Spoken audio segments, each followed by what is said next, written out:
Jésus, gloire à Dieu. Alléluia.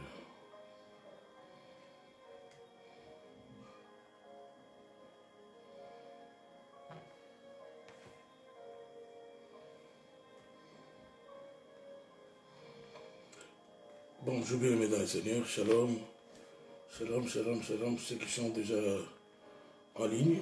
Nous voulons partager la parole du Seigneur ce matin.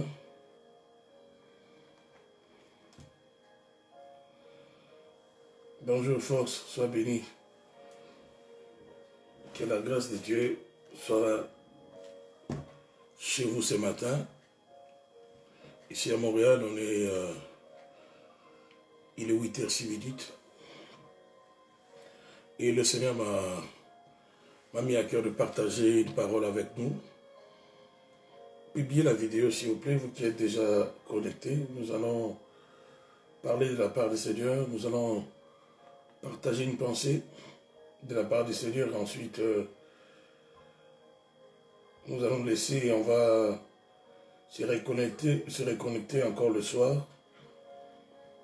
Partageons la vidéo.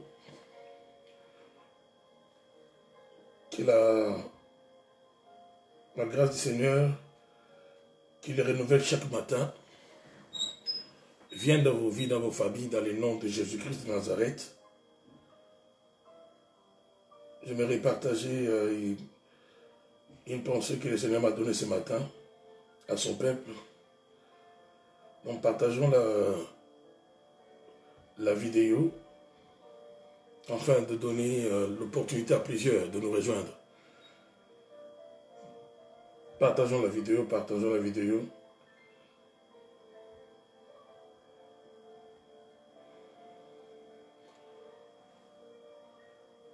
Partageons la vidéo.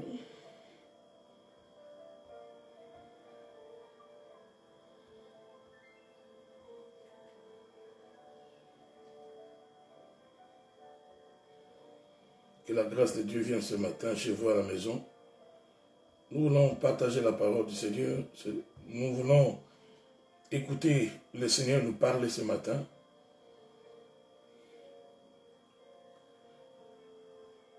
Que la grâce du Seigneur soit ce matin sur tout son peuple. Dans le nom de Jésus-Christ de Nazareth. Alléluia.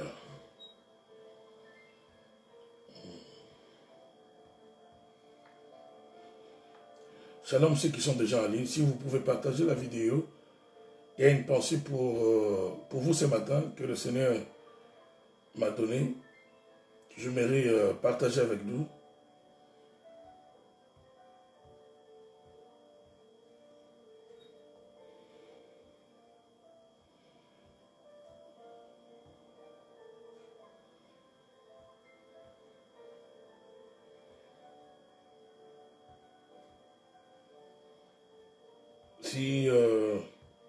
Si le son est bon, shalom, shalom, shalom, shalom, bien aimé. Connectez-vous, peuple du Seigneur, partout dans le monde. Comme je disais tout à l'heure, ici à Montréal, on est le matin, il est 8h. Et le Seigneur a déposé dans mon cœur une pensée sur laquelle j'aimerais que nous puissions réfléchir ensemble. Que le Seigneur bénisse tous ceux qui sont en ligne. Que la grâce du Seigneur vienne chez vous ce matin. Et que cette journée soit une bonne journée, même si nous sommes dans une période de confinement. Confinés, mais nous pouvons malgré tout passer par la grâce du Seigneur. Une très bonne journée. Et c'est là la volonté de Dieu pour nous ce matin. Et la journée sera bonne lorsque nous la commençons avec la parole du Seigneur, dans la présence de Dieu. Et c'est le but pour lequel je vais prendre quelques minutes de votre temps chez vous à la maison, afin que nous puissions partager une pensée du Seigneur, une pensée du Seigneur. Je vais prier et recommander ces moments de partage de la parole du Seigneur sous le contrôle du Saint-Esprit et continuer à partager la vidéo. Partagez la vidéo ce matin Père, ce moment t'appartient, nous voulons partager ta parole, nous voulons écouter, Seigneur, ce que tu vas nous dire ce matin. Ma prière ce matin est que ta bénédiction, que ta grâce, Seigneur, mon Dieu, mon roi, soit libérée dans la vie de tout un chacun. Viens faire du bien à ton peuple. Dans le nom de Jésus-Christ de Nazareth. Seigneur, mon Dieu, répands ta faveur, répands ta grâce. Au nom puissant de Jésus, au nom de Jésus, Père, que cette parole nous bénisse, dans le nom de Jésus. Encore shalom, bienvenue à la Seigneur. J'aimerais nous inviter pour ceux qui sont déjà en ligne à ouvrir nos Bibles. Nous allons faire quelques lectures. Je propose qu'on commence dans l'Ancien Testament, le livre des Proverbes. Proverbe 16, à partir du 18e verset. Proverbe 16, 18e verset.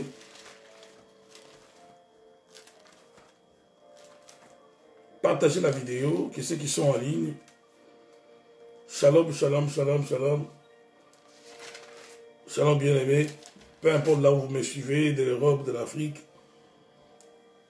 de l'Asie, du Canada.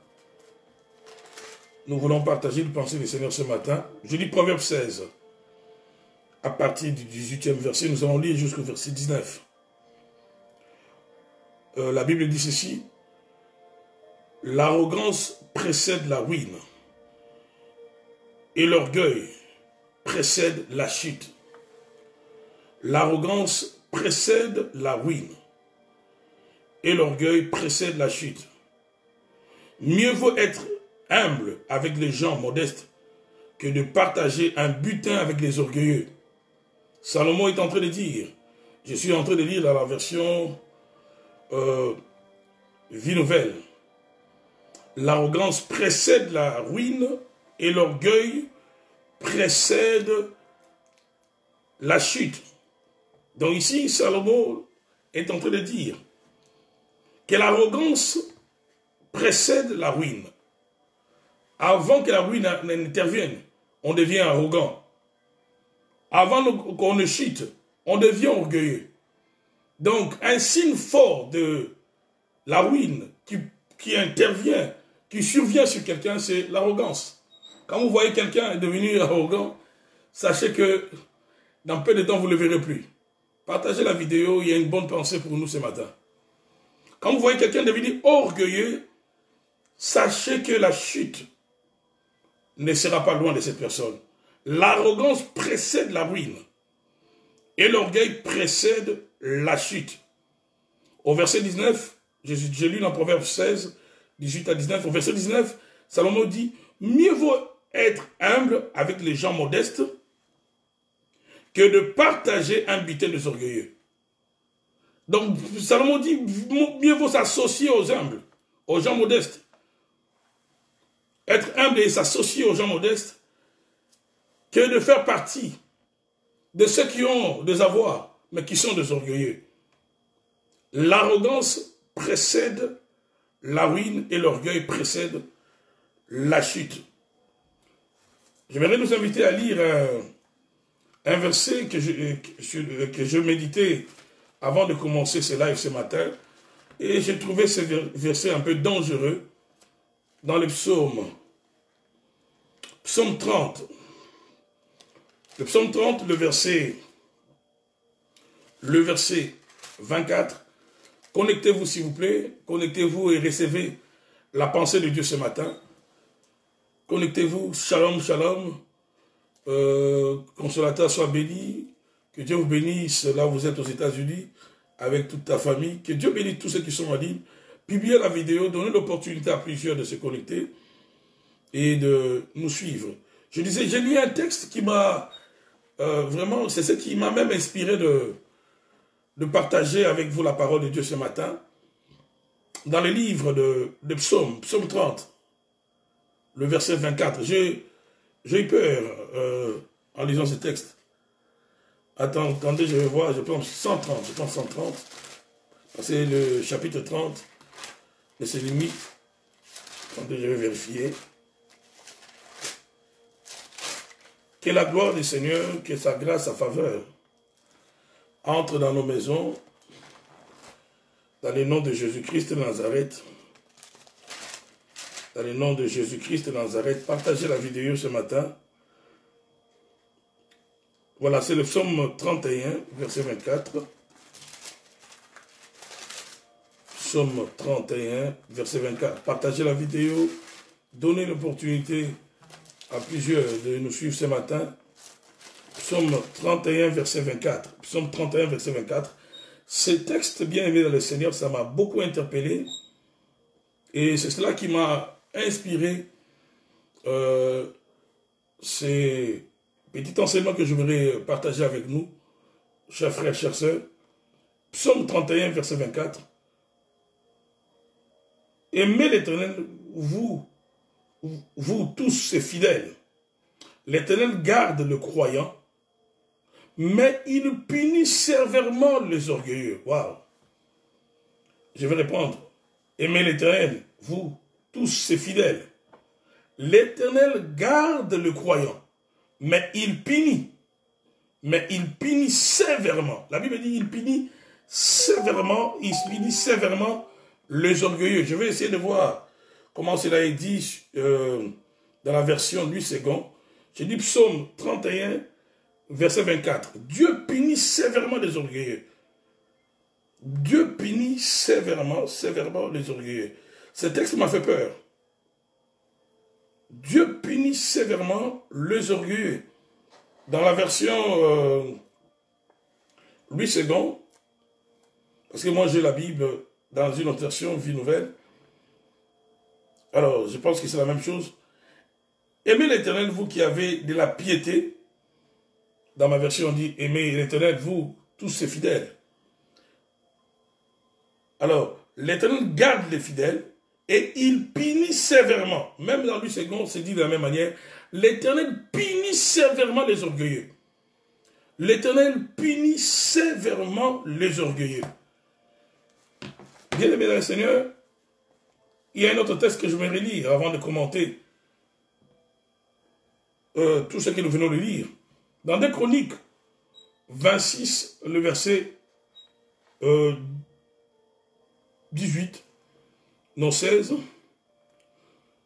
2 Chroniques 26, on nous parle du roi Osias, qui fut un grand roi en Israël. Nous allons juste lire quelques versets dans l'histoire de ce roi Osias. J'ai dit 2 Chroniques 26. Mais lorsqu'il fut puissant, son cœur fut si hautain qu'il provoqua sa perte.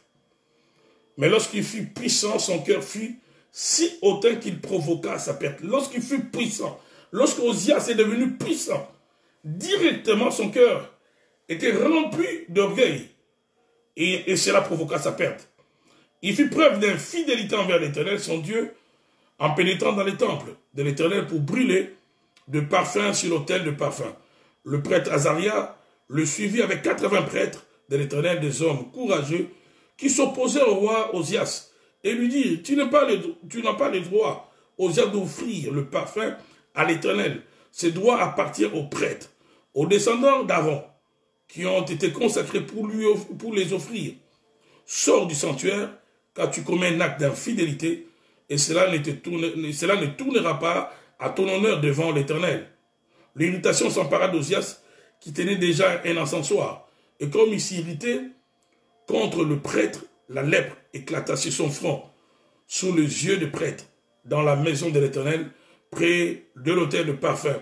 Le grand prêtre Azaria et tous les prêtres le regardaient et virent qu'il avait la lèpre au fond. Ils le poussèrent précipitamment dehors, et lui-même s'empressa de sortir, parce que l'Éternel l'avait frappé. Ici, nous avons un roi du nom d'Osias. Shalom, shalom, vous qui êtes connectés ce matin, Sœur Lina. Shalom, prophète Yenge, shalom.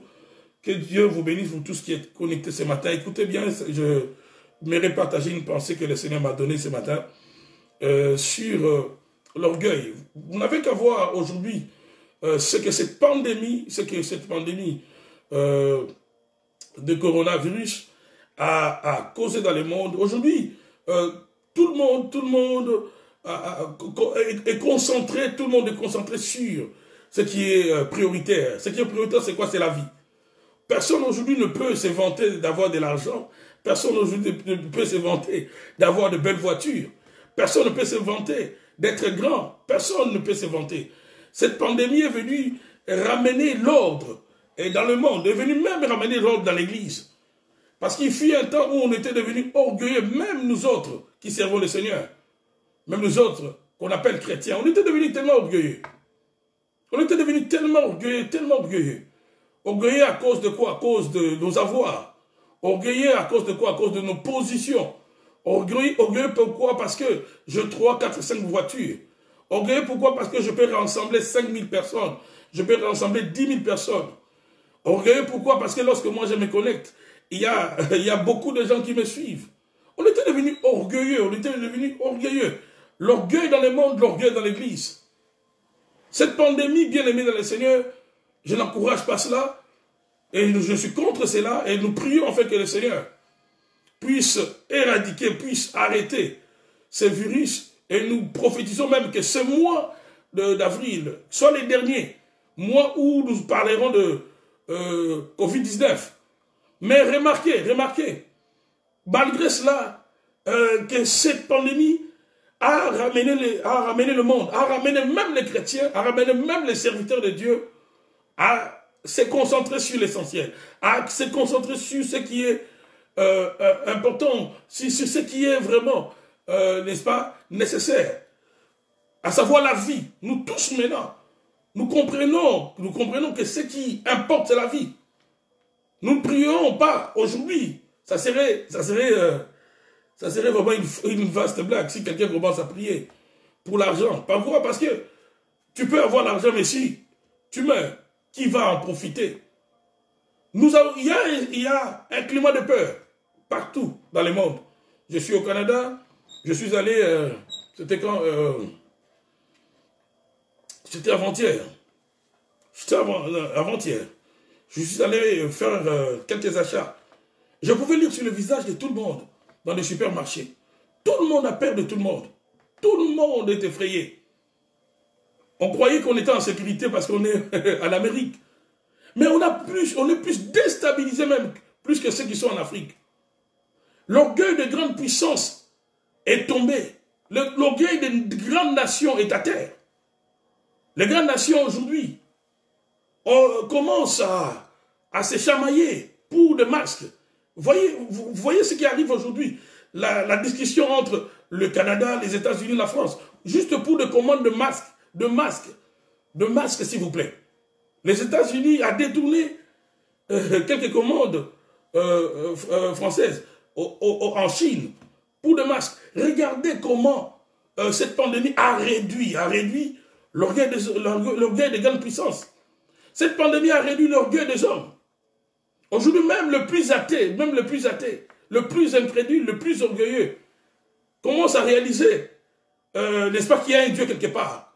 Même ceux qui n'aiment pas Dieu, même ceux qui n'aiment pas les choses de l'Église, commencent quand même à faire quelques prières la nuit avant de dormir, parce qu'on ne sait pas dans quel état tu vas te réveiller le matin. Et qui te dit forcément que tu te réveilleras le matin.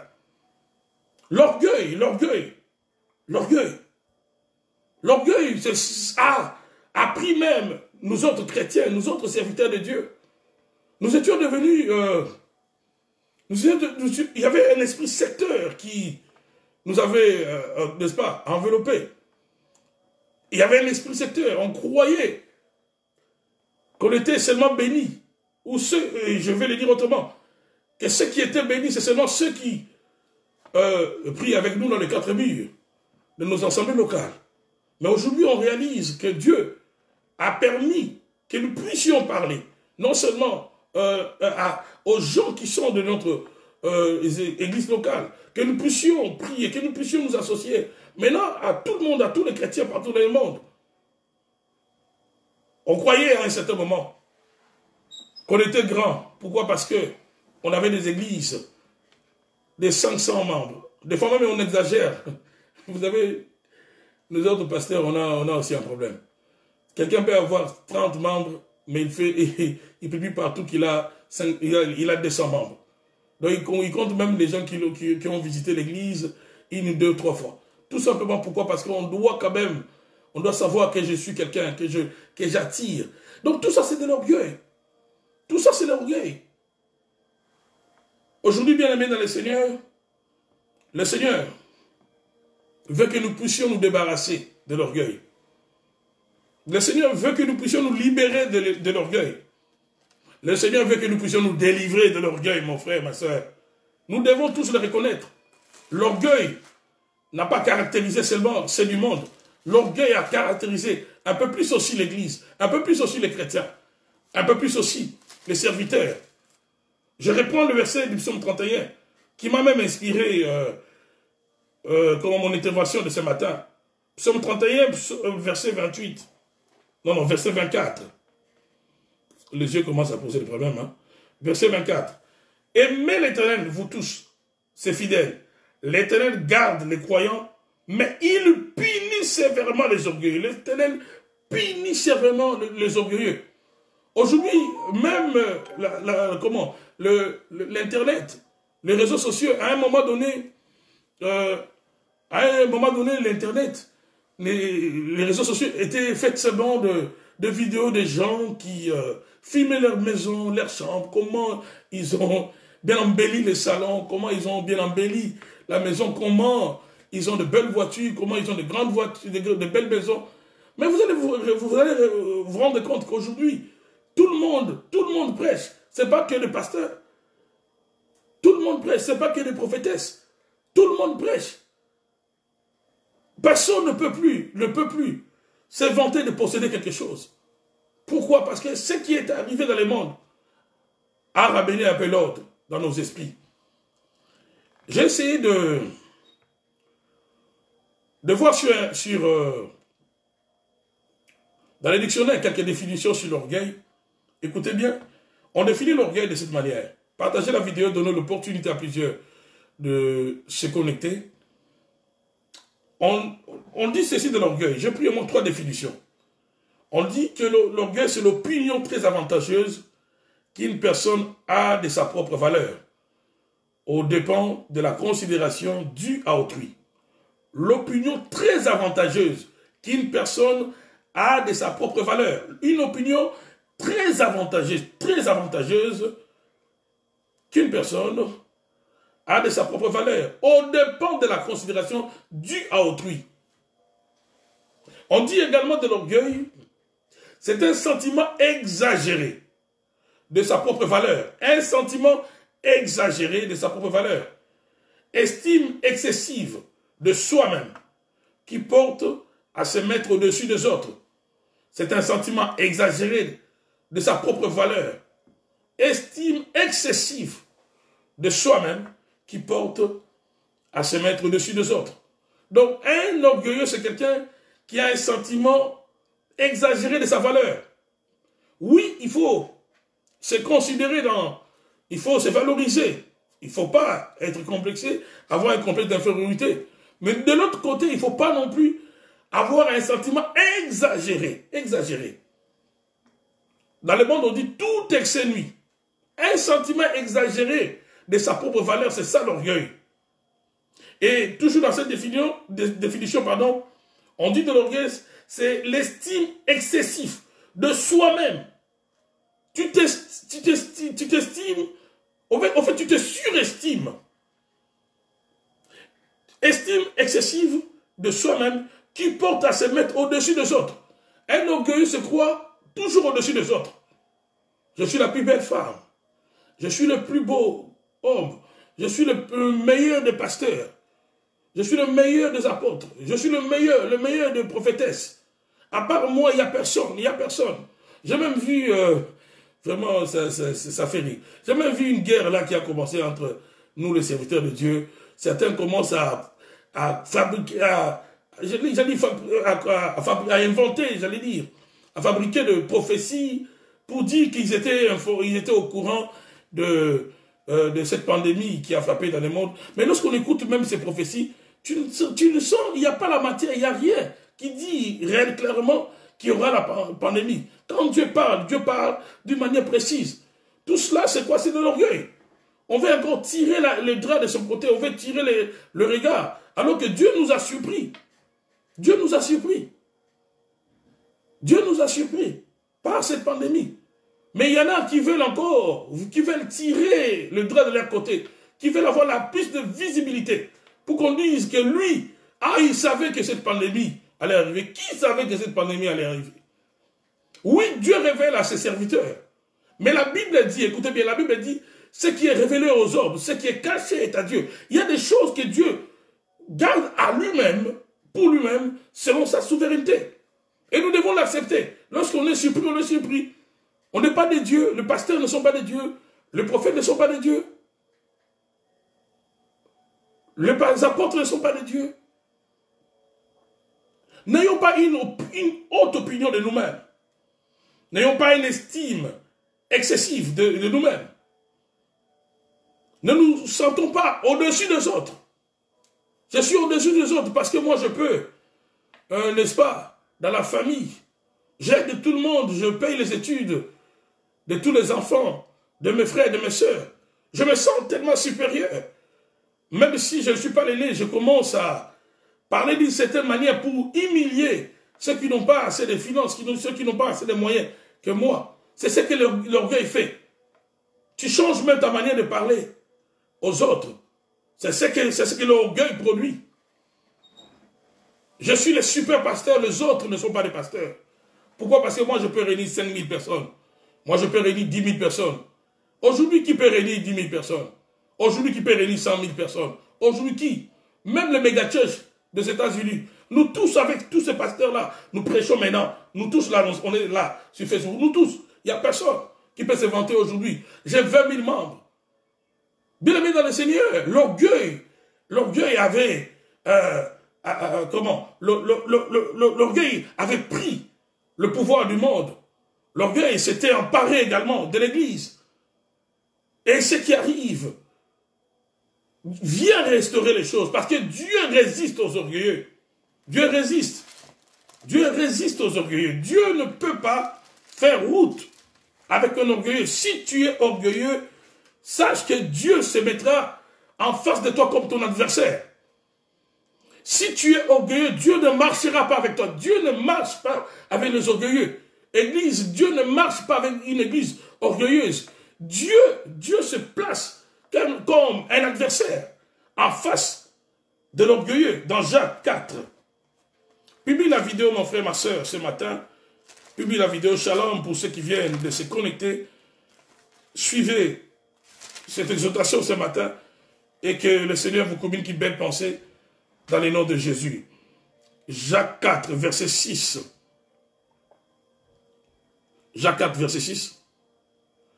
Cependant, la grâce qu'il accorde est plus grande encore. C'est pourquoi l'Écriture dit, Dieu s'oppose aux orgueilleux. Dieu s'oppose. Dans la version, Louis II, on dit, Dieu résiste. Dans la version Vie Nouvelle, on dit, Dieu s'oppose. Dieu est un opposant d'un orgueilleux.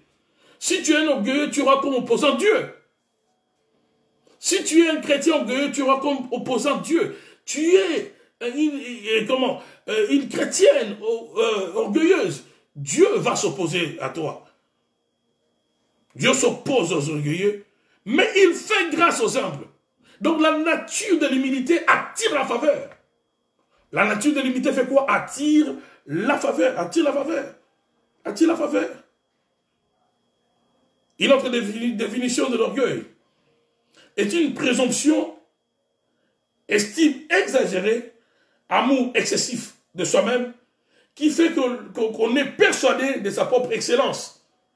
Lorsqu'on est persuadé de sa propre excellence, on croit que moi je suis tellement le meilleur.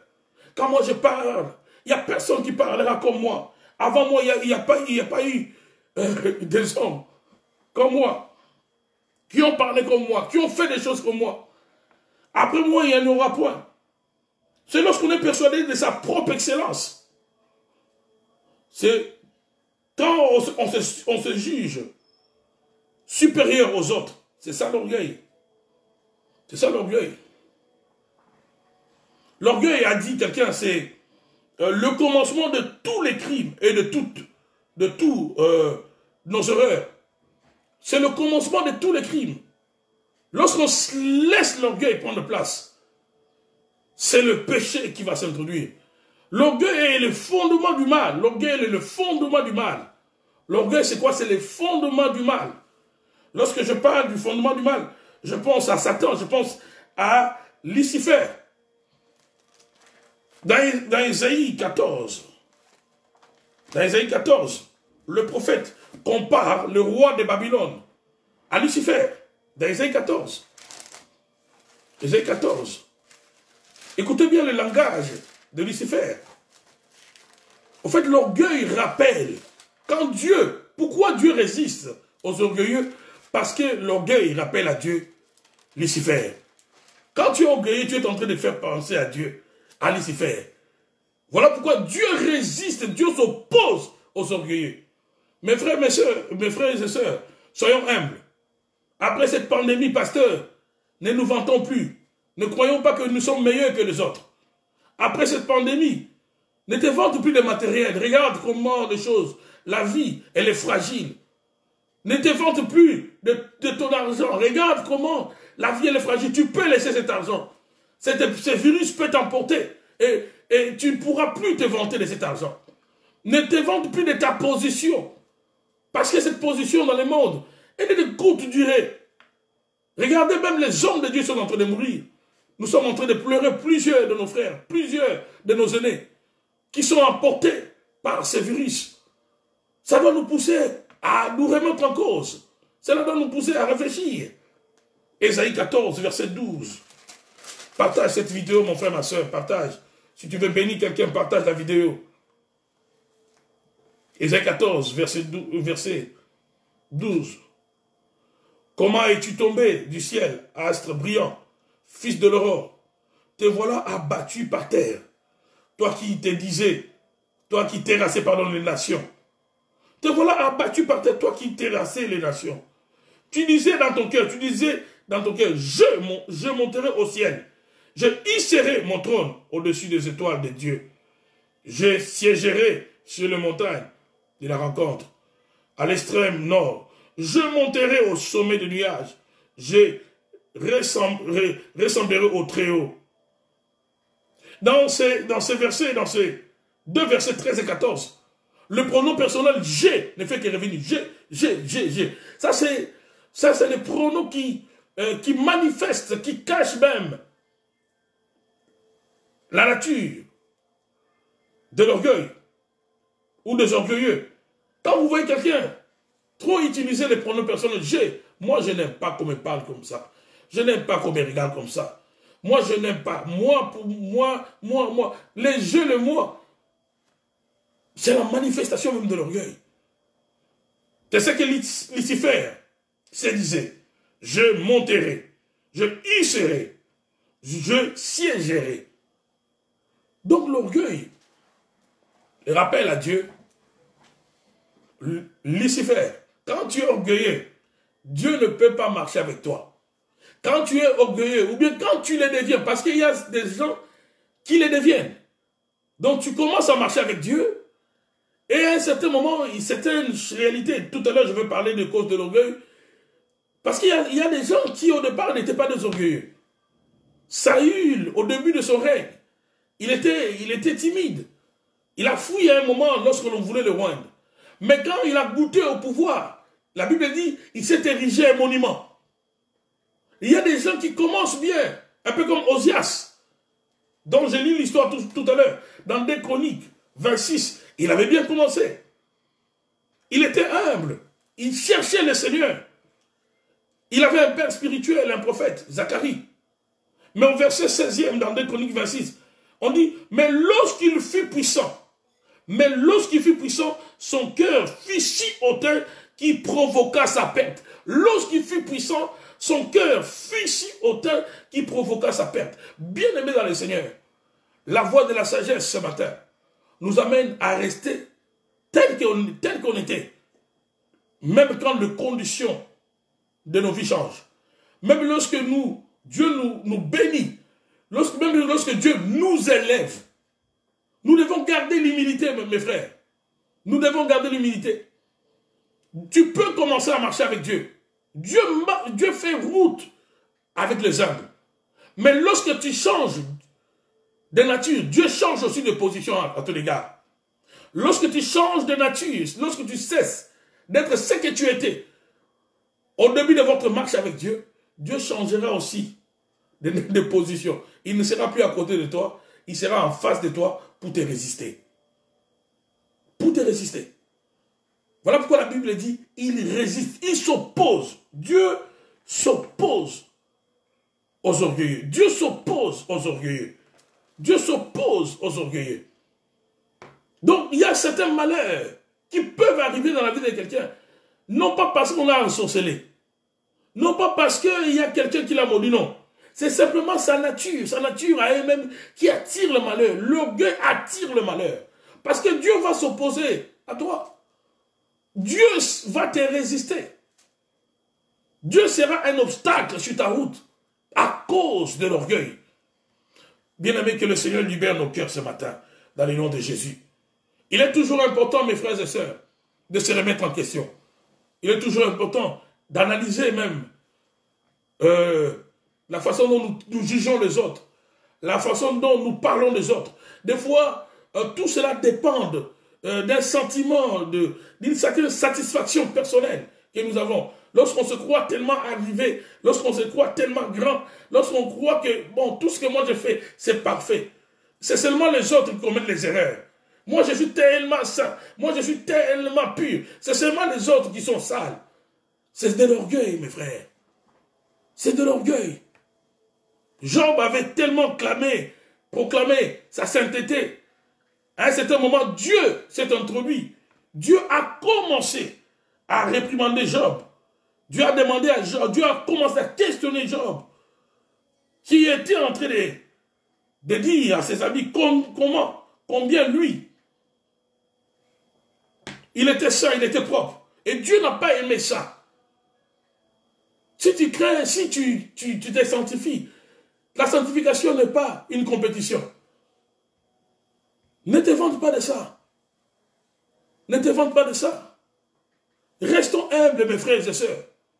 Aujourd'hui, nous réalisons, l'humanité réalise qu'il y a quelqu'un qui a un mot à dire sur ce qui se déroule sur la terre. Il y a quelqu'un qui peut bouleverser les nations.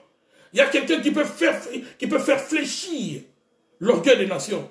Il y a quelqu'un qui peut déstabiliser les humains.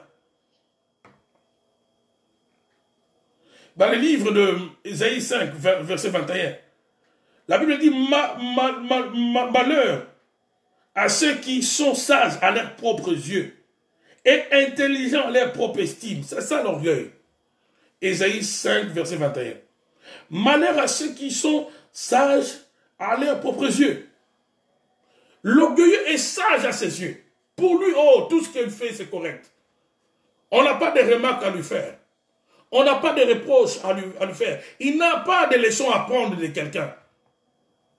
Malheur à ceux qui sont sages à leurs propres yeux et intelligents à leur propre estime. Un autre verset que j'aimerais nous donner. Proverbe 26, verset 12. Pour ceux qui n'ont noté ces versets. Proverbe 26, verset 12. As-tu vu un homme sage à ses propres yeux? Il y a plus d'espoir pour un sot que pour lui. Salomon est en train de dire ici, Proverbe 26, 12. As-tu vu un homme sage à ses propres yeux? Il y a plus d'espoir pour un sot que pour lui. Je vais vous le lire dans la version Vie Nouvelle. Gloire à Dieu, gloire à Dieu, gloire à Dieu. Partage mon frère, ma soeur. Cette vidéo donne l'opportunité à plusieurs de nous écouter. Ce matin, Dieu veut nous libérer de l'orgueil. Moi-même, je ne m'écarte pas, je suis dedans. Nous tous, on a besoin d'être libérés de l'orgueil. Proverbe 26, verset 12. Salomon dit, dans la version Vie Nouvelle, si tu vois un homme qui se croit sage, il y a plus à attendre d'un homme stupide que de lui. Waouh!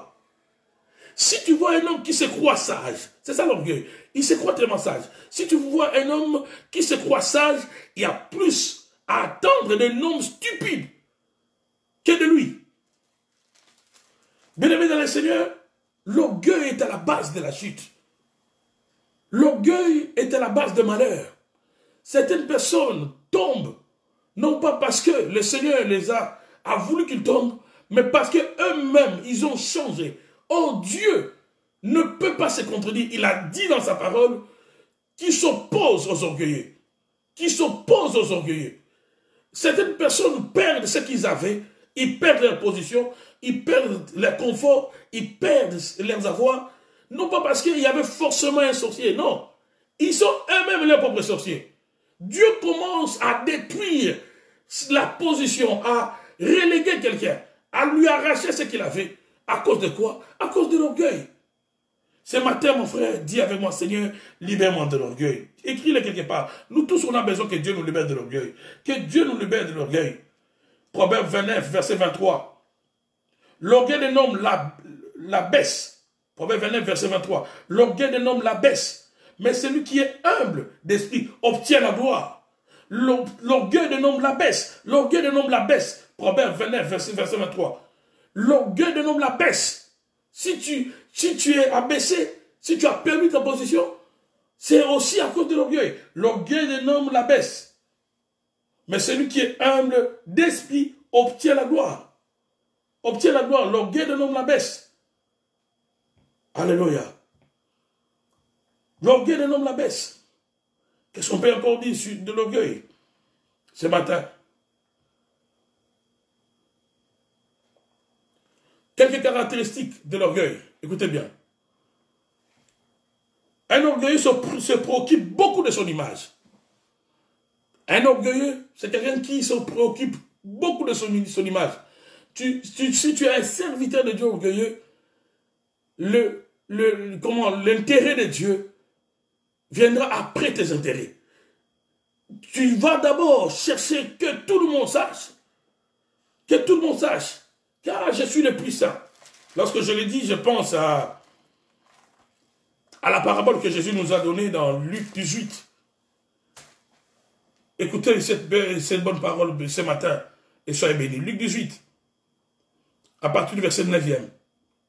Il dit encore cette parabole à l'intention de certaines personnes qui étaient convaincues d'être justes et qui méprisaient les autres.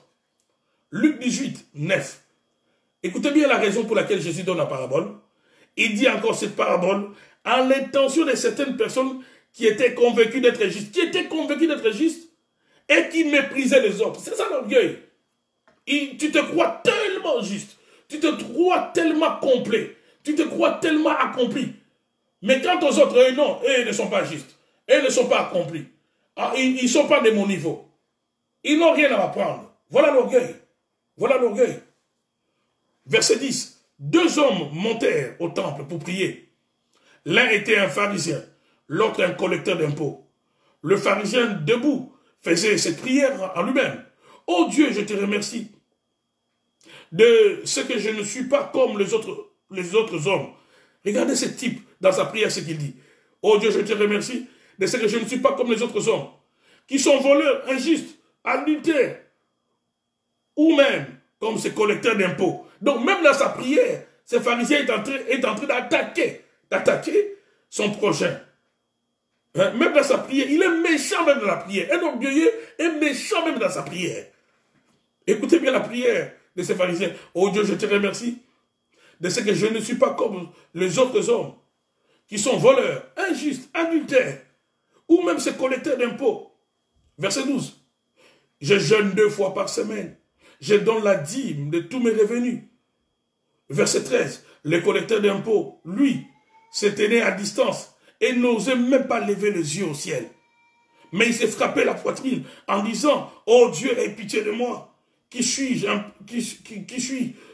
pécheur. » Je vous l'ai dit, lorsque ce dernier descendit de chez lui, il était considéré comme juste, mais le pharisien, en effet, toute personne qui s'élève, mais pas le pharisien, en effet, toute personne qui s'élève sera abaissée et celui qui s'abaisse sera, n'est-ce pas, élevé. La version Vie Nouvelle. 2 personnes en train de prier, un collecteur d'impôts et un pharisien. Vous écoutez la prière du pharisien? Il se vante, il méprise, même dans sa prière, il méprise les autres. Il dit, je ne suis pas comme les adultères. Je ne suis pas comme... Il attaque même son voisin. Parce que l'orgueil produit toujours la comparaison. Quand vous voyez quelqu'un qui se compare beaucoup aux autres, c'est qu'il est orgueilleux. L'orgueil produit toujours la comparaison. Dans sa prière, il se compare. Il se compare à son voisin. Il dit, je ne suis pas comme ces collecteurs d'impôts. Moi, je donne ma dîme. Moi, je jeûne 2 fois. Ça n'impressionne pas Dieu, mon frère. Ça n'impressionne pas Dieu. Oh, écris-le encore, Seigneur, libère-moi de l'orgueil. Libère-moi de l'orgueil. L'orgueil est en train de détruire nos destinées. L'orgueil nous éloigne de Dieu. Il y a beaucoup qui ne sont plus avec Dieu. Ils ont les noms de Dieu, ils ont de paroles chrétiennes à la bouche. Mais Dieu a cessé de faire route avec eux. Parce que Dieu ne peut pas se contredire.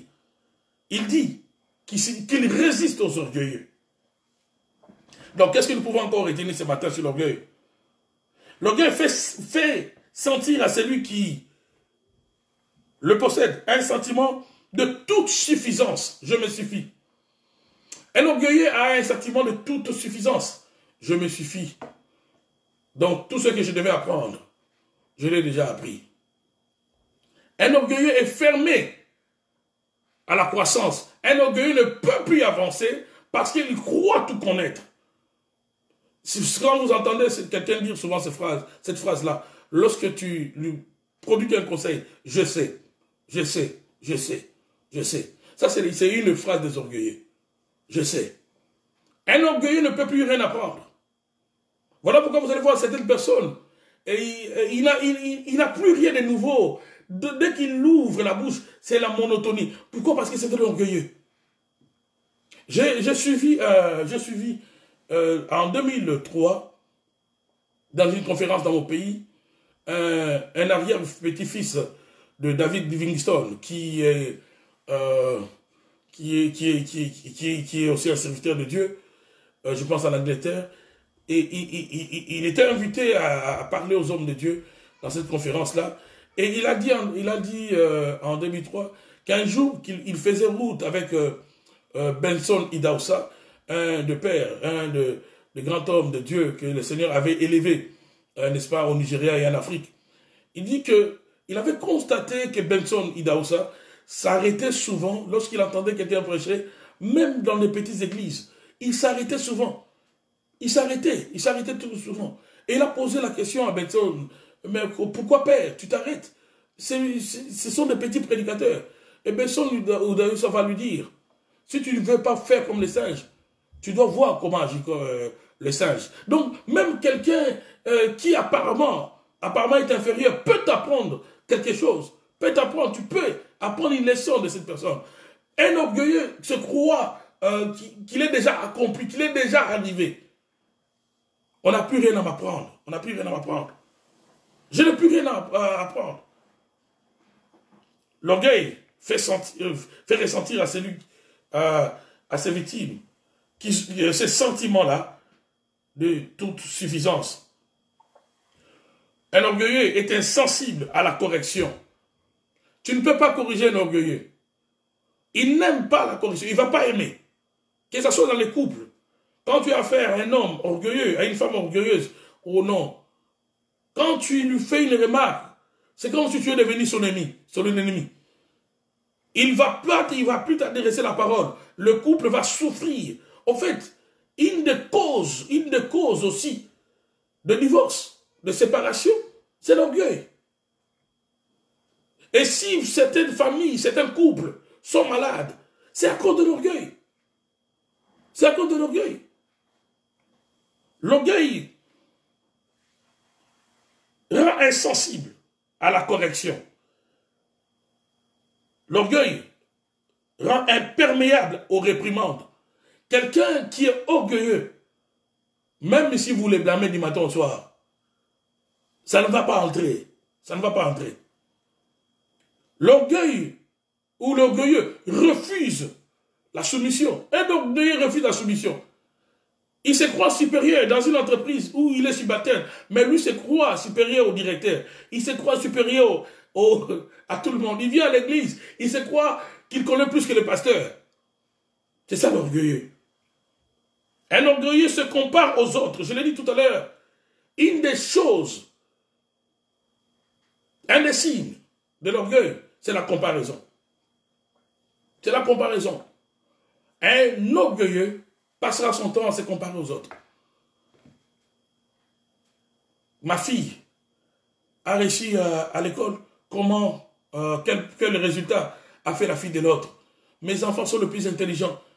Mais les enfants des autres ne sont pas intelligents. Mon mari, j'ai un beau mari. L'autre n'a pas un beau mari. Nous avons le matériel. Eux autres n'ont pas de matériel. Un orgueilleux vit dans la comparaison. Lorsqu'il arrive quelque part, il voit ce que l'autre a, que lui n'a pas. Il va chercher directement à avoir, à acheter la même chose. Qu'il y ait des gens qui achètent des choses qu'ils n'avaient pas prévues. Qu'il y ait des gens qui s'endettent même. Qui s'endettent, qui vivent au-delà de leurs avoirs. Tout simplement parce qu'ils ont vu certaines personnes mener une vie à la hauteur de leurs avoirs, à la hauteur de leurs moyens. Mais un orgueilleux vit au-delà de ses moyens. Pourquoi? Parce qu'il se compare. Il se compare aux autres. Dis-le encore avec moi, Seigneur, libère-moi de l'orgueil ce matin. Libère-moi de l'orgueil. Libère-moi de l'orgueil. Donc nous disons qu'un orgueilleux est insensible à la correction, imperméable à la réprimande et refuse la soumission. Dans toute organisation, un orgueilleux posera des problèmes. Pourquoi? Parce qu'on ne peut pas le corriger. Pourquoi? Parce que lui c'est tout. Pourquoi? Parce qu'il refuse la soumission. En fait, l'orgueil produit la rébellion. L'orgueil produit la rébellion. C'est ce que même Lucifer a fait. L'orgueil produit la rébellion. Les rebelles sont des orgueilleux. Sont des orgueilleux. Qu'est-ce que nous pouvons encore retenir de l'orgueil? Ce sentiment justement de supériorité. Un orgueilleux, il voit seulement les faiblesses des autres. Quelqu'un qui est orgueilleux, quand il te voit, il recherche tout de suite ta faiblesse. Pourquoi? Parce que les faiblesses des autres les réconfortent dans sa nature. Les faiblesses des autres, ce que les autres n'ont pas, c'est comme une consolation pour lui. Un orgueilleux ne voit pas les qualités des autres. Un orgueilleux voit directement les faiblesses des autres pour se réconforter dans sa position ou dans sa nature. L'orgueil aveugle sur les réalités. Un orgueilleux est comme dans un nuage. Pourquoi? Parce qu'il est aveuglé. Il ne voit pas les choses, il ne perçoit pas les choses comme elles sont, mais plutôt comme il veut. Un orgueilleux ne perçoit pas les choses comme les choses sont, mais il voit les choses comme lui le veut. Donc l'orgueil fausse même les jugements. L'orgueil fausse le jugement. L'orgueil crée un déséquilibre dans les relations. Je vais revenir encore sur le problème dans le mariage. Il y a un sérieux problème dans le mariage. Et vous allez voir, même dans le mariage chrétien, le taux de divorce est élevé. J'ai écouté un homme de Dieu en Amérique il y a quelques années, dont la femme était tellement connue, la femme est une prophétesse, elle est tellement célèbre dans le monde chrétien. Mais l'homme a dit un jour, celle-là que vous voyez devant tout le monde, celle qui prophétise, celle qui chante, celle que vous acclamez, et celle que j'ai à la maison, c'est deux personnes différentes. À la maison, elle ne peut pas servir son mari. À la maison, oh, elle a une haute opinion. Elle veut que son mari la considère comme la star, la vedette. Vice versa, il y a aussi des hommes ainsi. L'orgueil crée un déséquilibre dans les relations. Une relation ne pas équilibrée lorsque tu as affaire à un orgueilleux. Pourquoi? Parce qu'il se croit plus intelligent que toi, il se croit plus intelligent que l'autre. Il peut te corriger, mais toi tu ne peux pas le corriger. Il aura toujours raison, toi tu n'auras... Donc même s'il y a des conflits, lui il doit toujours avoir raison, et toi tu dois toujours avoir tort. Dans le mariage, le partenaire d'un orgueilleux va beaucoup souffrir. Tu vas beaucoup souffrir. Voilà pourquoi mes frères et mes sœurs, autant nous chassons les démons, autant nous devons prier pour la libération de l'orgueil. Et si nous avons beaucoup de soucis dans le mariage aujourd'hui, dans les couples, s'il y a même des séparations à cause de l'orgueil. Pourquoi? Parce que l'orgueilleux, dans une relation, il campe dans sa position. Lui, on doit faire des choses pour lui, mais lui ne fera rien pour toi. Lui, il attend que tu l'aimes. Lui, il attend que tu apprécies sa mère. Il attend que tu apprécies son père. Mais lui, il ne va pas apprécier ton frère. Il ne va pas apprécier ta soeur. Lui, il croit beaucoup apporter dans ta vie. Mais il ne voit pas ce que toi tu apportes en retour dans sa vie. Un orgueilleux, ou je vais le dire autrement, l'orgueil dans les relations, et surtout dans le mariage, sera la source de beaucoup de maux, sera la source de beaucoup de blessures, sera la source de beaucoup de problèmes. Et je l'ai dit en tant que pasteur, et nous écoutons, nous parlons avec des couples. Un orgueilleux aura du mal à demander pardon.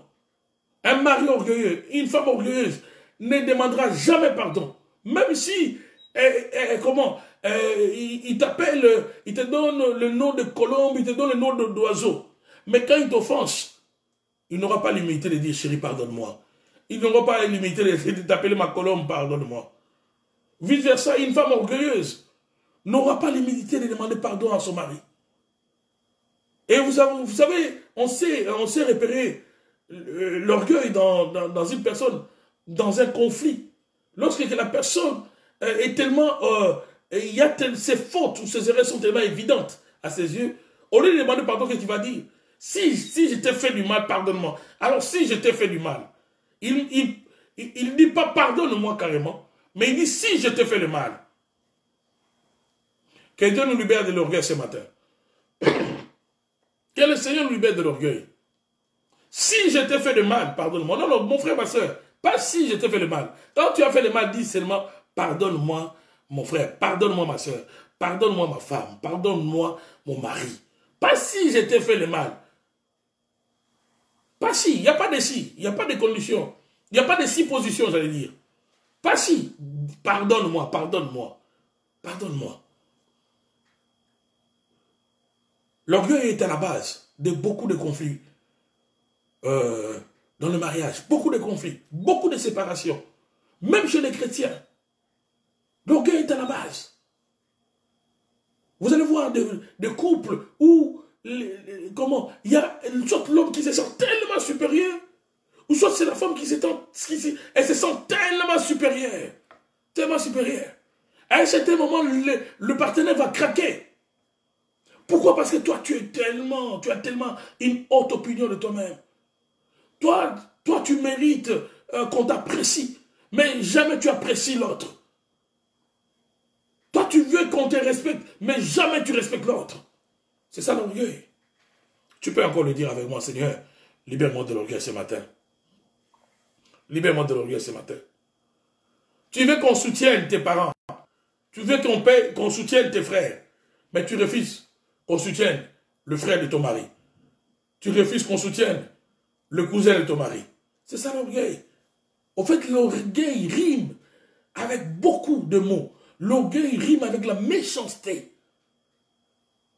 L'orgueil rime avec la méchanceté. Quand tu as un cœur enflé d'orgueil, tu vas devenir méchant. Tu vas devenir méchant. Quand l'autre souffre, on dirait que toi, tu es satisfait. Quand l'autre est humilié, on dirait que toi, tu es bien dans ta peau. Oh, que Dieu me libère de l'orgueil, que Dieu nous libère de l'orgueil. L'orgueil rend difficile, même dans les conflits, il sera difficile de réconcilier un orgueilleux de son prochain. Il sera difficile, même dans le couple, de trouver un terrain d'entente avec un orgueilleux. Voilà pourquoi vous allez voir que c'est un problème de couple. Ça peut durer 3 ans, 2 personnes vivant dans la même maison. Vous le voyez dans la même voiture, mais les esprits sont éloignés. Vous les voyez ensemble, peut-être même marcher ensemble. Mais tel que vous le voyez, ça c'est l'apparence. Ça c'est l'apparence. Chrétiens, sortons de l'apparence. Ce matin, sortons de l'apparence. Une des choses qui rend difficile la réconciliation. Pourquoi? Parce que les problèmes sont inévitables entre les humains. Les problèmes arriveront toujours. Les problèmes arriveront toujours. Mais lorsque tu as un problème avec un orgueilleux, ce problème restera irrésolu pendant longtemps. Pourquoi? Parce que sa nature ne supporte pas les concessions.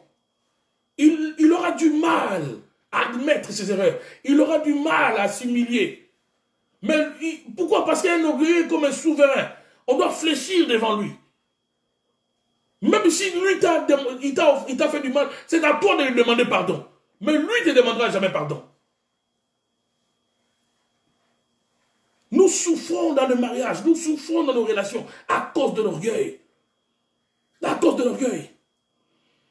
L'orgueilleux refuse la réconciliation. L'orgueilleux, il se retire, il se retire. Vous allez voir la nature de ces gens qui, dès qu'un problème arrive, il se retire. Il démissionne, il sort de l'entreprise, il quitte l'église. Ça c'est l'orgueil. L'orgueilleux croit qu'il est tellement bon et que tous les autres sont mauvais.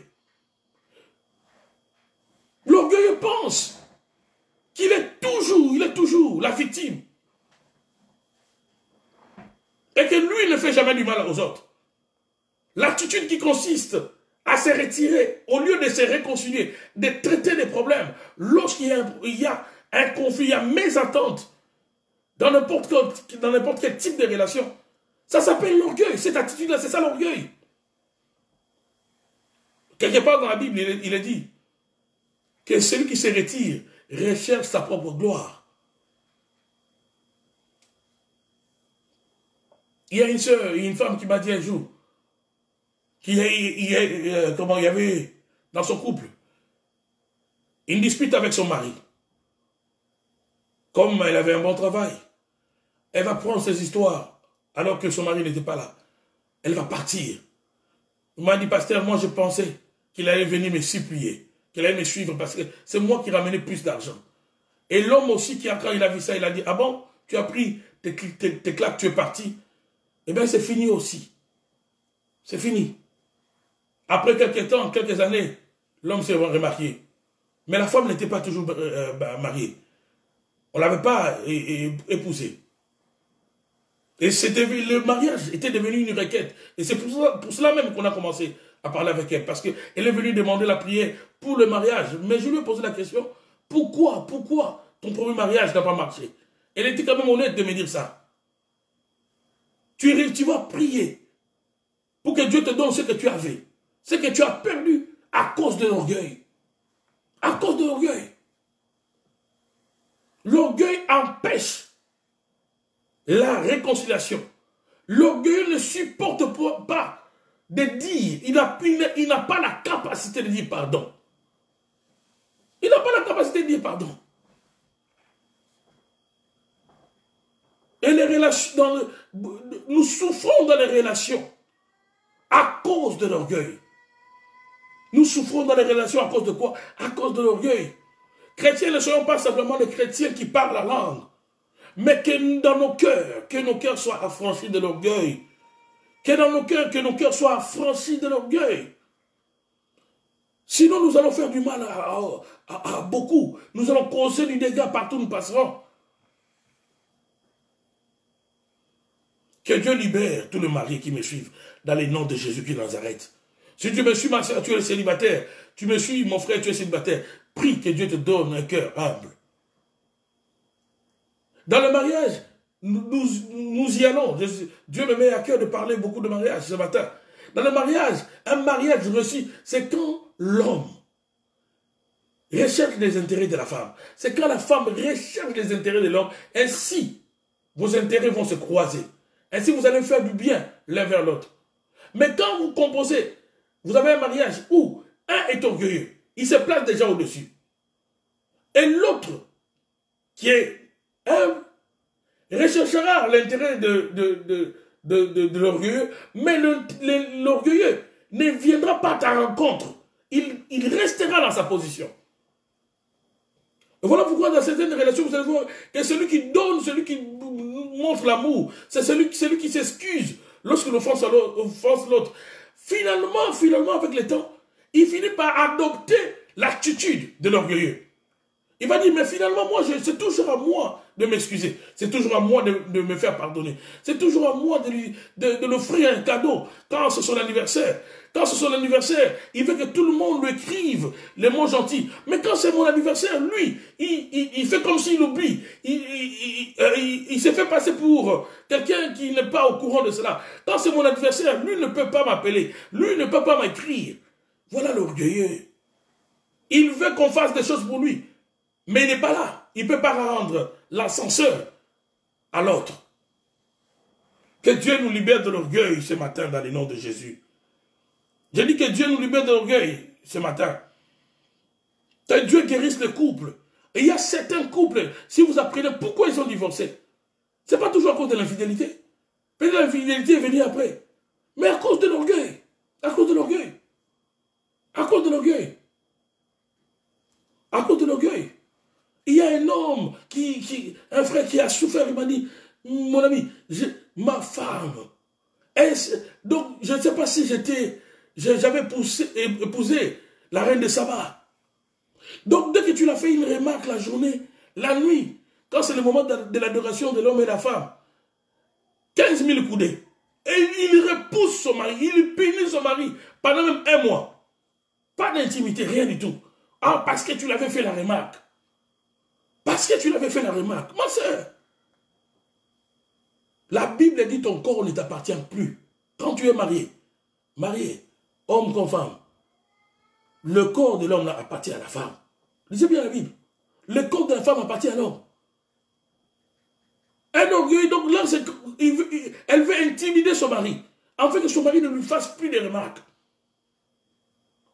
Quand la journée, on lui fait une remarque, mais chérie, l'argent qu'on avait laissé pour les provisions, tu vois qu'il y a maintenant Covid-19, on doit bien gérer l'argent. Elle a pris l'argent, elle est allée acheter les jouets. Maintenant, l'homme lui fait la remarque. Il n'a pas aimé ça, elle reste tranquille, elle attend les bons moments le soir, la nuit. Quand l'homme va commencer à vouloir un peu venir pour l'adoration d'ensemble, on punit l'homme. Que Dieu vous libère ce matin de ce caractère, ma soeur. Que Dieu te libère ce matin de cela, mon frère. Dans les noms puissants de Jésus qui Nazareth. Que Dieu nous libère ce matin de cela. Que Dieu nous libère de cela. Et vous allez voir maintenant, c'est dans le cas de ces frères-là, publiez la vidéo s'il vous plaît, publiez la vidéo. Vous qui êtes en ligne, que Dieu vous bénisse. Publiez la vidéo, je m'en vais pour finir. Et cet homme maintenant, l'homme m'a dit, pasteur, je commençais moi-même à me faire plaisir. Pourquoi? Parce que chaque semaine, elle pouvait me punir à 5 reprises, 5 nuits. Ça, c'est quelle nature? Ça, c'est quelle nature, mon frère? Ça, c'est quelle nature, ma soeur? Tu es marié à ça. Voilà pourquoi le mariage, ce n'est pas d'abord tous les décors, la robe, les Rolls qu'on loue, tout ça. Le mariage, c'est pas ça. Il faut comprendre le mariage. Et d'ailleurs, pasteur, nous devons changer une chose. Avant de bénir les mariés dans nos églises, il faut les enseigner ces choses. Il faut les enseigner, il faut les enseigner. Il faut les enseigner. Nous avons un taux élevé de chrétiens, de mariés qui divorcent. Vous allez voir, ils se marient au mois de janvier. Déjà au mois de mars, ils sont épuisés. Ils n'ont plus rien l'un envers l'autre. Ils commencent à penser que Jésus revienne. Que Jésus revienne, que Rabbi revienne. Pourquoi? Parce qu'ils pensaient trouver le bonheur. Il va là-bas avec l'orgueil. Il va là-bas et finalement, quand l'autre aussi s'épuise, quand l'autre qui vient toujours vers lui, commence à s'épuiser, là maintenant il tourne les yeux vers le ciel, que Rabbi revienne, que Rabbi revienne. Que Dieu nous libère ce matin de l'orgueil, dans le nom de Jésus-Christ de Nazareth. Que Dieu nous libère de l'orgueil. L'orgueil te fera croire que tu n'as rien à apprendre des autres. Vous allez voir, nous autres, nous avons commencé le ministère, je suis dans la quarantaine aujourd'hui. Mais je n'ai pas commencé, je ne suis pas de ceux-là qui ont... J'ai été inspiré, impacté par plusieurs pasteurs. Je ne peux pas me comparer à eux. Je dois rester humble. Même si aujourd'hui je prêche. Même si aujourd'hui j'enseigne. Mais la plupart des enseignements, je les ai écoutés. Je les ai appris des autres. Quand tu prends déjà l'enseignement de quelqu'un, quand tu peux enseigner l'enseignement de quelqu'un, respecte cette personne-là. Respecte-la. Quand quelqu'un est déjà une source d'inspiration pour toi, respecte-la. Mais l'orgueilleux peut emprunter. L'orgueilleux ne sait pas comment être reconnaissant. Au fait, l'orgueil rime aussi avec l'ingratitude. L'ingratitude. Il est ingrat. Parce qu'il est orgueilleux. Parce qu'il est orgueilleux. Un orgueilleux ne considère pas ceux qui sont au-dessus. Lui, il n'a personne. Il n'a personne qui est au-dessus de lui. Tout a commencé avec lui. Il est Melchisédek. Il existe par lui-même. Il n'a pas de leçon à prendre de quelqu'un. Bien-aimé dans le Seigneur, serviteur de Dieu, servant de Dieu, si tu veux faire longue route dans le service du Seigneur, reste humble. Mais des fois, même des choses que tu connais, mais qu'on est en train de te dire, tais-toi, écoute. D'ailleurs, dans le monde, on dit que la répétition, la science est née par la répétition. Je pense que c'est ce qu'on dit. Hein? C'est à force d'apprendre même ce que tu sais, que tu peux produire une science. Une des qualités que Moïse avait, la Bible le souligne. Moïse parlait avec Dieu comme ça. Lisez Nombre 12. Lisez le Nombre 12. Dieu lui-même va dire à Aaron et à Marie, la famille de Moïse, son frère et sa soeur, Dieu va leur dire, à vous autres, je vous parle dans des visions, hein, je vous donne quelques révélations. Mais à Moïse, je lui parle comme ça, bouche à bouche, comme ça. Lisez Nombre 12. Mais Moïse, qui écoutait la voix de Dieu, il était ouvert à la correction. Son beau-père Jéthro est venu le voir, en train de diriger, de trancher les problèmes du peuple. À lui seul, avec de milliers de personnes, il commence le matin, il commence à trancher les problèmes de tout le monde. Jéthro l'avait ramené sa femme. Parce que dans la maison de Jéthro, Moïse a appris aussi la notion de la famille. Jéthro a appris à Moïse la notion de la famille. Mais Jéthro va encore lui apprendre le leadership. Jéthro va voir comment Moïse était en train de diriger. Jéthro va dire à Moïse, non, avec cette allure, tu te fatigues et tu fatigues le peuple. Quelqu'un qui vient le matin doit attendre son tour jusqu'à la nuit. Tu te suffis par toi-même, répartis, divise l'ensemble à plusieurs groupes, à plusieurs sous-groupes. Et sur ce sous-groupe ou sur ce groupe, place des leaders. Toi, tu seras là pour trancher que les affaires graves. Et tu recevras les rapports des autres petits leaders que tu auras établis sur le groupe. Moïse va apprendre comment contrôler, comment diriger. Non pas par Dieu, parce qu'il y a des choses que Dieu ne t'apprendra pas, même si chaque jour tu parles avec Dieu, il y a des choses que Dieu a déjà révélées à d'autres personnes, et tu dois avoir l'humilité de l'apprendre des autres personnes. J'ai dit bien, il y a des choses que Dieu ne te dira pas, parce que Dieu les a déjà communiquées à d'autres personnes. Ces choses-là, cette connaissance-là, n'est pas aussi depuis au ciel. Cette connaissance est sur la terre. Et si tu es fermé au conseil, à la réprimande, à la correction, tu fermeras aussi la porte à l'excellence dans ta vie. Ô serviteur de Dieu, servant de Dieu, ayons l'humilité. Aujourd'hui, on croit que pour commencer le ministère, il faut mal commencer, il faut défier quelqu'un, il faut défier son père, il faut, n'est-ce pas, même mettre dans le lieu public, attaquer celui qui t'a enseigné. Non, tu n'as pas besoin de mal commencer le ministère. Tu n'as pas besoin d'entrer en compétition avec celui qui t'a enseigné. Mon frère, ma soeur, non. Aujourd'hui, c'est ce que nous constatons.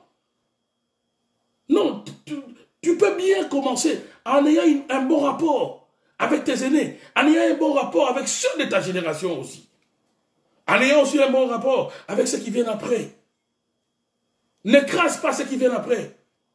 Ne les écrase pas non plus. Parce que toi, tu es tellement élevé, tu les écrases.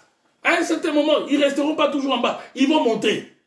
C'est alors que tu vas vouloir leur reconnaissance. Et ils ne te donneront pas. Ils ne vont pas te donner cette reconnaissance. Parce qu'ils vont se souvenir que tu nous avais écrasés. Oh, que Dieu parle à un cœur ce matin, dans les noms de Jésus-Christ de Nazareth. Qu'est-ce qui cause l'orgueil avant de finir? Le complexe, dû aux réalités peut-être du passé qui nous ont façonnés. Dans une famille où un enfant a été trop traumatisé, trop insulté, trop humilié, une fille a été trop humiliée, ça va créer un complexe. Et plus tard, cet enfant qui grandit va vouloir prendre la revanche de la vie. Il va tellement vouloir développer un sentiment et un sentiment valorisant. Et ça peut aller jusqu'à l'extrême, le pousser à l'orgueil. Le blessure intérieure peut aussi être dans l'arrière-plan de l'orgueilleux. Qu'est-ce qui peut causer aussi l'orgueil? Une ambition de mesurer, un peu comme Lucifer. Qu'est-ce qui peut aussi causer l'orgueil? La richesse des positions. Quand on change de position, un peu comme Osias. La richesse de position, voilà pourquoi dans les livres de l'apôtre Paul est en train de dire, attendez, je vais le trouver, dans 1 Timothée 6, 17, l'apôtre Paul dit ceci: recommande aux riches du présent siècle de ne pas être orgueilleux. Vous entendez? Recommande aux riches du présent siècle de ne pas être orgueilleux et de ne pas mettre leur espérance dans des richesses incertaines, mais de la mettre en Dieu qui nous donne avec abondance toutes choses pour que nous en jouissions. Recommande aux riches du présent siècle de ne pas être orgueilleux. Pourquoi l'apôtre Paul demande à Timothée de parler aux riches, de ne pas être orgueilleux? Parce que généralement, la richesse, le savoir, influence le caractère de l'homme. Le pouvoir fait ressortir le côté obscur de l'homme. Le pouvoir, le savoir.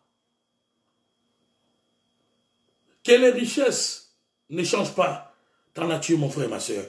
Même si Dieu t'élève, même si tu deviens riche, même si Dieu te bénit et qu'il n'y a personne sur la terre n'est béni comme toi, reste humble. Reste humble. Restons humbles. L'opposition élevée change aussi la nature de l'homme. Osias en est l'exemple.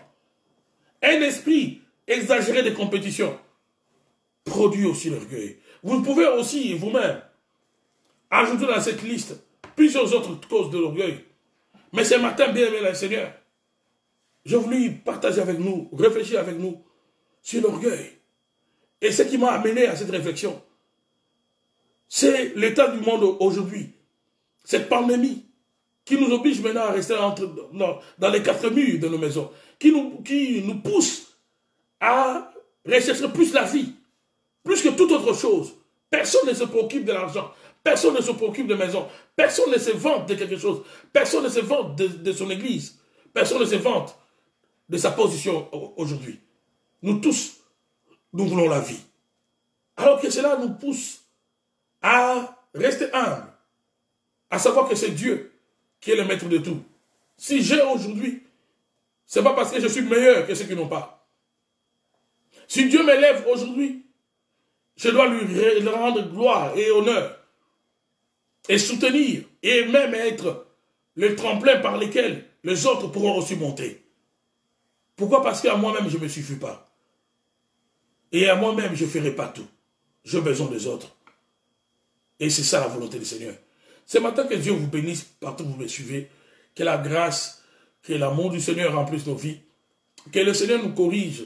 Je me mets là-dedans. Je ne m'écarte pas dans ce que je veux le dire. Que Dieu enlève l'orgueil en nous. Que Dieu enlève, n'est-ce pas, l'orgueil dans nos relations. Que Dieu répare un couple malade ce matin. Que Dieu répare le fiançailles de quelqu'un ce matin. Et s'il y a des gens qui, tu campes dans ta position à cause de ton orgueil, descends sur ce cheval de l'orgueil. Adopte l'humilité. Adopte l'humilité à l'égard de ton épouse, à l'égard de ton époux. Adopte l'humilité, mon frère. Même si Dieu te bénit aujourd'hui, tu ne deviens pas le pasteur de ton pasteur, non. Même si Dieu t'élève aujourd'hui, c'est lui qui t'a enseigné, c'est lui qui t'a béni. Ton père même biologique, ta mère même si aujourd'hui tu as plus que lui, tu as plus que eux, il reste tes parents. Il y a des positions qui ne changent pas. Que le Seigneur nous bénisse ce matin et que le Seigneur nous libère de l'orgueil. J'aimerais prier avec ceux qui me suivent. J'aimerais demander que la grâce de Dieu entre dans vos maisons. Seigneur Dieu de gloire, merci, merci Père, pour ce moment de partage de ta parole. Ce matin, je prie, afin que ta grâce, Seigneur mon Dieu, vienne dans nos vies, dans nos familles. Que ta grâce vienne dans la vie de mon frère et de ma soeur. Change nos cœurs ce matin, enlève l'orgueil. Enlève l'orgueil, Seigneur. Enlève ces sentiments négatifs qui nous rongent, Enlève, Seigneur, cette attitude qui attire, Seigneur, le malheur vers nous. Car ta parole nous dit que tu résistes aux orgueilleux. Mais tu fais grâce aux humbles. Affranchis nos cœurs, Seigneur, donne-nous l'humilité. Dans les noms de Jésus-Christ de Nazareth. Que la journée d'aujourd'hui soit bénie pour ma soeur. Que cette journée soit bénie pour, pour mon frère. Que cette journée où on est confiné dans nos maisons, que ta faveur, qu'un climat d'amour, qu'un climat de paix, une atmosphère du ciel soit dans nos demeures, dans les noms puissants de Jésus-Christ de Nazareth. J'ai ainsi prié. Amen. Vraiment que Dieu vous bénisse abondamment, bien-aimés dans le Seigneur. J'ai voulu partager ces petits fardeaux que j'avais dans mon cœur par rapport à ces messages que le Seigneur m'a inspiré ce matin. Partagez la vidéo, donnez l'opportunité à plusieurs de l'écouter. Écoutez la parole. Écoutez la parole. On est affranchi par la parole, on est béni par la parole. Rendez-vous à 18 h pour un temps de prière, un temps de délivrance, un temps de guérison. Et connectez-vous dès que ce sera 18 h, heure de Montréal, partout où vous êtes. Et nous allons également, n'est-ce pas, parler de la part du Seigneur. Abonnez-vous massivement sur le compte YouTube du Centre Montagne Sainte. Allez-y sur YouTube, tapez Centre Montagne Sainte. Il y a beaucoup d'enseignements là-bas. Cliquez sur abonnez-vous et sur la cloche. Et ainsi, dès qu'il sera 18 h, vous serez alertés. Et nous allons passer ce soir un bon moment dans le Seigneur, dans la présence de Dieu. Vraiment, je vous aime, que Dieu vous bénisse, que Dieu bénisse tous ceux qui étaient en ligne ce matin. Que le Seigneur vous bénisse, Serphilo, que Dieu vous bénisse, Sidonie, je cite les noms. Waouh, Mel, Mouchinga, sois béni. C'est ma soeur, sois béni. Aimez ma soeur, sois béni. Aimez Chikola, sois béni. Donc je bénis tout le monde, je bénis les noms de quelques personnes que je vois ici. Frédéric, sois béni, soyez béni. La grâce, soit bénie. Fred, sois béni. J'ai lu les noms que je vois. Donc soyez bénis, que le Seigneur vous bénisse partout où vous êtes. Waouh, Yves Chabouy, sois béni mon cher. Je t'appelle tout de suite là après. Sois béni. Maman Grâce, toujours connecté. Sois béni, que la grâce du Seigneur vraiment soit dans ta maison comme ton nom. Consolata, sois béni, soyez béni. Moinzi, sois béni. Alors, qui d'autre? Voilà, donc, le Seigneur vous bénisse. Maman Lina, je ne pouvais pas t'oublier. Sois béni, soyez béni. Stacy, PDG, sois béni. Que la grâce du Seigneur soit dans vos maisons. Shalom, grâce, soit bénie. Voilà, donc, si je vous ai oublié, je vous dis que le Seigneur vous bénisse, même si je n'ai pas cité votre nom. Ceux qui suivront même la vidéo après, que la grâce du Seigneur et que son amour demeure dans nos vies. Pendant cette période de confinement, pendant cette période où le coronavirus est en train de faire rage, vraiment que le Seigneur vous protège, que le Seigneur vous accorde la longévité, la guérison pour ceux qui sont malades, dans les noms puissants de Jésus-Christ de Nazareth. Allégresse, je failli t'oublier. Sois béni, sois béni. Que la grâce, que le bonheur et que la faveur de Dieu demeure sur vous. Au nom de Jésus. Amen. Au revoir. Que Dieu vous bénisse.